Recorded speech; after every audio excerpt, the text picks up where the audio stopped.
Hello everyone, তোমাদের সাথে আজকে কষা কষা আলুর দমের একটা রেসিপি শেয়ার করছি। দেখো, প্রথমেই আমি কড়াইতে তেল গরম করে নেব। সর্ষের তেল দিয়েছি আর ডুবো ডুবো করে কেটে রাখা আলুগুলো নুন আর হলুদ দিয়ে খুব ভালো করে ভেজে নেব। এটা 80% মতন বয়েল করব, লাল লাল করে ভেজে। এটা তখন হতে থাক। মশলাটা পেস্ট করে নিই। এখানে দেখছি 1 ইঞ্চি আদা, 3টে কাঁচা লঙ্কা আর একটা বড় সাইজের টমেটো দিয়েছি। দিয়ে মশলাটা খুব ভালো করে পেস্ট করে নিয়েছি। দেখো, আলুটা লাল লাল করে ভাজা হয়ে গেছে।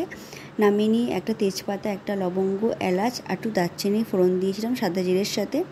ওটা ভাজা হতেই পেস্ট করে রাখা মশলাটা নুন, হলুদ, জিরে গুঁড়ো, ধনে গুঁড়ো আর শুকনো লঙ্কা গুঁড়ো দিয়ে খুব ভালো করে কষিয়ে নিয়েছি। এটা মশলাটা কষে তেল ছেড়ে দিলে এখানে 3 টেবিল চামচ টক দই আমি ভালো করে ফেটিয়ে রেখেছিলাম, সেটা দিয়ে দিলাম। এই সময় গ্যাসের ফ্লেমটা একদমই লোতে রেখেছিলাম।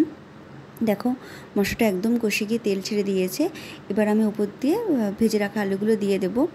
দিয়ে আলুটার সাথে মশলাটা খুব ভালো করে কষিয়ে নিয়ে ওই টক দইয়ের বাটিটা ধুয়েই একটু জল আমি অ্যাড করছি। খুব বেশি পরিমাণ জল অ্যাড করছি না, এটা আমি একদমই কষা কষা রাখবো বলে।